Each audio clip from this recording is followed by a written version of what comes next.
Fidejn il-Park tal-Familja Fwitilajn fetħet l-Eco Hive Academy, ċentru edukattiv bilan li tfal jitalmu aktar dwar l-maniġġjar tal-iskart f'pajjiżna.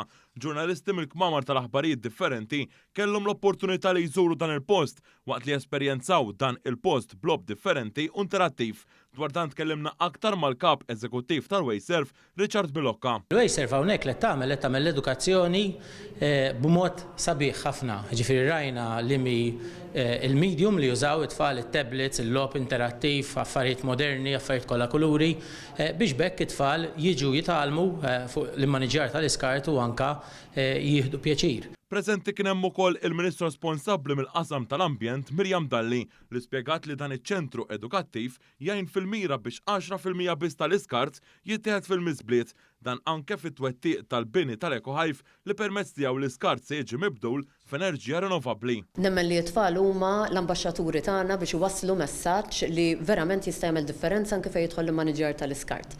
U allura rridna li b'dan iċ-ċentru edukattiv inkunu qegħdin nagħtu l-opportunità li tfal li jitalmu fil-waqt li jkunu qegħdin jilagħbu.